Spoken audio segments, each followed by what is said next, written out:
Big ಬಾಸ್ನವರು ಆಡಿಯನ್ಸ್ನ ಓಟ್ಗೆ ಸ್ವಲ್ಪ ಕೂಡ ಬೆಲೆನೇ ಕೊಡ್ತಾ ಇಲ್ಲ. ಸೊ ಇದು ದಿನದಿಂದ ದಿನಕ್ಕೆ ಸ್ವಲ್ಪ ಜಾಸ್ತಿನೇ ಆಗ್ತಾ ಇದೆ. ಅದರಲ್ಲೂ ಕೂಡ ಅನ್ನೆಸೆಸರಿಯಾಗಿ ಟ್ವಿಸ್ಟ್ ಅನ್ನೋ ಹೆಸರಿನಲ್ಲಿ ಈ ಬೇಡದಿರುವಂತಹ ಒಂದು ಕಾನ್ಸೆಪ್ಟ್ ಅನ್ನ ತಗೊಂಡು ಬರ್ತಾ ಇದ್ದಾರೆ. ನಿಜಕ್ಕೂ ಸ್ವಲ್ಪ ಬೇಸರವಾಗುವಂತಹ ಸಂಗತಿ ಅಂತಾನೆ ಹೇಳಬಹುದು. ಮೇನ್ ಆಗಿ ನೋಡೋದಾದ್ರೆ ಈ ವಾರವಿಡೀ ಎಲ್ಲರೂ ಕೂಡ ತುಂಬಾನೇ ಚೆನ್ನಾಗಿ ಓಟನ್ನ ಮಾಡಿದ್ರು ತಮ್ಮ ನೆಚ್ಚಿನ ಸ್ಪರ್ಧಿಗೆ. ಬಟ್ ಎಲಿಮಿನೇಷನ್ ಅನ್ನೇ ಇಲ್ಲ ಈ ವಾರ. ಸೊ ಎಲಿಮಿನೇಷನ್ ಅನ್ನೇ ಕಂಪ್ಲೀಟ್ ಆಗಿ ಕ್ಯಾನ್ಸಲ್ ಮಾಡಿದ್ದಾರೆ. ಸೊ ಇದು ಖಂಡಿತವಾಗ್ಲೂ ಡಿಸಪಾಯಿಂಟ್ಮೆಂಟ್. ಯಾಕೆ ಅಂತ ಹೇಳಿದ್ರೆ ಎಲಿಮಿನೇಷನ್ ಇಲ್ಲ ಅನ್ನೋದಾಗಿದ್ರೆ ವೋಟಿಂಗ್ ಲೈನ್ಸ್ ಅನ್ನೇ ಆನ್ ಮಾಡಬಾರ್ದು. ಬಟ್ ವೋಟಿಂಗ್ ಲೈನ್ಸ್ ಅನ್ನ ಆನ್ ಮಾಡಿ ಜನರೆಲ್ಲ ತಮ್ಮ ಟೈಮ್ ಅನ್ನ ಕೊಟ್ಟು ವೋಟ್ ಮಾಡಿರ್ತಾರೆ ತಮ್ಮ ನೆಚ್ಚಿನ ಸ್ಪರ್ಧಿಗೆ, ಮತ್ತು ತಮ್ಮ ನೆಚ್ಚಿನ ಸ್ಪರ್ಧಿ ಸೇವ್ ಆಗ್ಲಿ ಅಂತ ಹೇಳಿ ವೇಟ್ ಮಾಡ್ತಾ ಇರ್ತಾರೆ. ಕೆಲವರು ಪ್ರೇ ಮಾಡೋರು ಕೂಡ ಇದ್ದಾರೆ. ಸೊ ಇಷ್ಟೆಲ್ಲ ಇರುವಾಗ ಅವರ ಎಮೋಷನ್ ಜೊತೆ ಆಟ ಆಡ್ತಾ ಇದ್ದಾರೆ ಇವರು. ನೋ ಎಲಿಮಿನೇಷನ್ ವೀಕ್ ಅಂತ ಹೇಳಿ ಡೈರೆಕ್ಟ್ ಆಗಿ ಹೇಳಿದ್ರೆ ಆಗಿರ್ತಾ ಇತ್ತು, ಯಾರು ಕೂಡ ವೋಟ್ ಮಾಡ್ತಾ ಇರ್ಲಿಲ್ಲ. ಬಟ್ ಅವ್ರೇನ್ ಮಾಡ್ತಾ ಇದಾರೆ, ವೋಟನ್ನೆಲ್ಲ ಕನ್ಸಿಡರ್ ಮಾಡ್ತೀವಿ ಅನ್ನೋ ರೀತಿನಲ್ಲಿ ವೋಟಿಂಗ್ ಲೈನ್ಸ್ಗಳು ಓಪನ್ ಇಡ್ತಾರೆ. ನಂತರ ನೋ ಎಲಿಮಿನೇಷನ್ ವೀಕ್ ಅಂತ ಹೇಳ್ತಾರೆ. ಸೊ ಇದು ಯಾವ ರೀತಿ ಜನರು ಮಾಡಿರುವಂತಹ ವೋಟಿಗೆ ಏನ್ ಬೆಲೆ ಇರುತ್ತೆ ಅಂತಾನೆ ಅರ್ಥ ಆಗ್ತಾ ಇಲ್ಲ. ಅದೇನು ಕ್ಯಾರಿ ಫಾರ್ವರ್ಡ್ ಆಗತ್ತಾ? ಆ ರೀತಿಯಾಗಿ ಕೂಡ ಇಲ್ಲ. ಈ ವಾರ ನಾಮಿನೇಷನ್ ಇರೋರೇನೆ ಮುಂದಿನ ವಾರ ನಾಮಿನೇಷನ್ ಅನ್ನೋದಾದ್ರೆ ಬೇರೆ ಕಂಟೆಸ್ಟೆಂಟ್ ಗಳಿಗೆ ಒಂದ್ ರೀತಿ ಅಡ್ವಾಂಟೇಜ್ ಅದು, ಮತ್ತು ನಾಮಿನೇಷನ್ ಆಗಿರುವಂತಹ ಕಂಟೆಸ್ಟೆಂಟ್ ಗಳಿಗೆ ಅದು ಡಿಸ್ಅಡ್ವಾಂಟೇಜ್.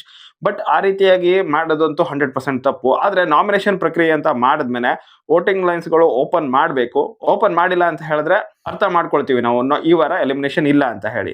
ಅದರ ಬದಲಾಗಿ ವೋಟಿಂಗ್ ಲೈನ್ಸ್ ಅನ್ನು ಆನ್ ಮಾಡಿಟ್ಟು ಶುಕ್ರವಾರ ತನಕ ರಾತ್ರಿ ತನಕ ಎಲ್ಲರೂ ಟೈಮ್ ಅನ್ನು ಕೊಟ್ಟು ವೋಟ್ ಮಾಡಿ ನಂತರ ಎಲಿಮಿನೇಷನ್ ಇಲ್ಲ ಅಂತ ಹೇಳೋದು ಸಖತ್ ಡಿಸಪಾಯಿಂಟಿಂಗ್ ಆಗುವಂತಹ ವಿಷಯ. ಸೊ ಇದ್ರ ಬಗ್ಗೆ ನನಗೆ ಸಖತ್ ಡಿಸಪಾಯಿಂಟ್ಮೆಂಟ್ ಇದೆ. ಇನ್ನು ಸೆಕೆಂಡ್, ಈ ವಾರ ಕಿಚ್ಚನ ಮೆಚ್ಚುಗೆ ಚಪ್ಪಾಳೆಯನ್ನ ಅಶ್ವಿನಿ ಗೌಡ ಅವರು ಕೊಡಬಹುದಾಗಿತ್ತು. ತುಂಬಾನೇ ಡಿಸರ್ವಿಂಗ್ ಇದ್ರು ಅವರು ಈ ವಾರ. ಬಟ್ ಕಿಚ್ಚನ ಚಪ್ಪಾಳೆಯನ್ನೇ ಕೊಡ್ತಾ ಇಲ್ಲ. ಸೊ ಇದು ಕೂಡ ಸಖತ್ ಡಿಸಪಾಯಿಂಟಿಂಗ್. ಯಾಕಂತ ಹೇಳಿದ್ರೆ ಕಳೆದ ವಾರದಲ್ಲೇನೆ ರಕ್ಷಿತಾ ಅವರು ಕಿಚ್ಚ ಸುದೀಪ್ ಅವರಿಂದ ಬಯಸ್ಕೊಂಡು ನಂತರ ಅದನ್ನ ಸುಧಾರಿಸಿಕೊಂಡಾಗ ಅವರಿಗೆ ಕಿಚ್ಚನ ಚಪ್ಪಾಳೆಯನ್ನ ಕೊಟ್ಟಿದ್ರು. ಅದೇ ರೀತಿಯಾಗಿ ಅಶ್ವಿನಿ ಗೌಡ ಅವರು ಕೂಡ ಅಷ್ಟೇ ಕಿಚ್ಚನಿಂದ ಕ್ಲಾಸ್ ಅನ್ನ ತಗೊಂಡು ಬಯಸ್ಕೊಂಡು ಏನೆಲ್ಲ ಅವ್ರ ತಪ್ಪುಗಳಿದ್ವೋ ಅದ್ರ ಬಗ್ಗೆ ಎಲ್ಲ ಹೇಳಿಸ್ಕೊಂಡಿದ್ದಾರೆ. ಸೊ ಅದಾದ ನಂತರ ಅವರು ಸರಿ ಕೂಡ ಮಾಡ್ಕೊಂಡ್ರು. ಸೊ ಸರಿ ಮಾಡ್ಕೊಂಡು ಆದ್ಮೇಲೆ ಈ ವಾರ ಅವರು ತುಂಬಾನೇ ಚೆನ್ನಾಗಿ ಆಡಿದ್ದಾರೆ. ಓವರ್ ಆಲ್ ಆಗಿ ಎಲ್ಲ ವಿಷಯವನ್ನ ಕನ್ಸಿಡರ್ ಮಾಡೋದ್ರೆ ಮಚ್ ಬೆಟರ್ ಆಗಿ ಆಡಿದ್ದಾರೆ.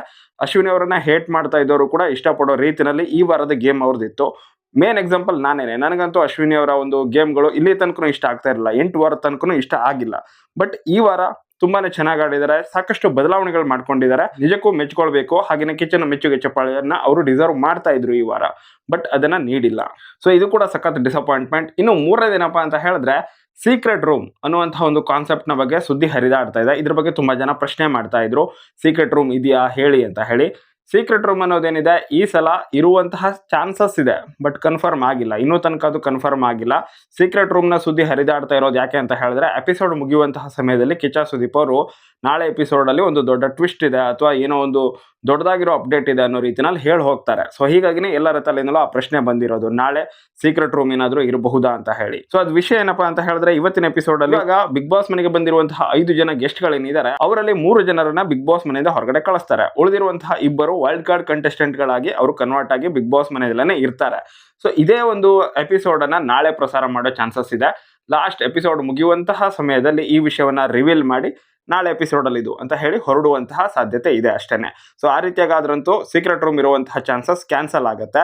ಬಟ್ ಇವತ್ತಿನ ಎಪಿಸೋಡ್ ಅಲ್ಲೇನೆ ಅವ್ರೇನಾದ್ರು ಈ ಒಂದು 2 ಜನ ವೈಲ್ಡ್ ಕಾರ್ಡ್ ಇಂಥವ್ರೇನೆ ಅಂತ ಹೇಳಿದ್ರೆ ಅದು ರಜತ್ ಹಾಗೇನೆ ಚೈತ್ರ ಅವರು, ಸೊ ಅವರಿಬ್ರು ಅಂತ ಹೇಳಿ ಅನೌನ್ಸ್ಮೆಂಟ್ ಮಾಡಿದ್ರೆ ನಾಳೆ ಎಪಿಸೋಡ್ ಅಲ್ಲಿ ಬೇರೆ ಏನಾದ್ರು ಹೊಸ ಟ್ವಿಸ್ಟ್ ಅನ್ನ ತಗೊಂಡು ಬರಬಹುದು. ಇಲ್ಲ ಅಂತ ಹೇಳಿದ್ರೆ ಟ್ವಿಸ್ಟ್ ಅಂದ್ರೆ ಇದೇನೆ, ವೈಲ್ಡ್ ಕಾರ್ಡ್ ಅಲ್ಲಿ ಬರ್ತಾರಲ್ಲ ಇಬ್ರು, ಅದೇನೆ ಹೊಸ ಟ್ವಿಸ್ಟ್ ಆಗಿರುತ್ತೆ ಅಷ್ಟೇನೆ.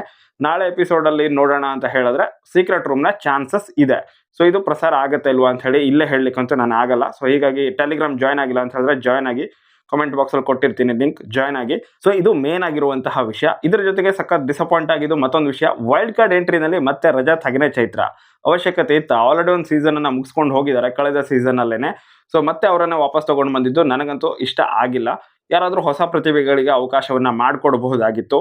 ಬಟ್ ಆ ಒಂದು ಅವಕಾಶವನ್ನ ಮಾಡಿಕೊಟ್ಟಿಲ್ಲ. ಇದು ಕೂಡ ಸಖತ್ ಡಿಸಪಾಯಿಂಟ್ಮೆಂಟ್ ಆಯಿತು. ಇದಿಷ್ಟು ನನ್ನ ಅನಿಸಿಕೆಗಳು ಈ ವಾರದಲ್ಲಿ, ಅದರಲ್ಲೂ ಕೂಡ ವಾರಾಂತ್ಯದ ಎಪಿಸೋಡ್ನ ಬಗ್ಗೆ.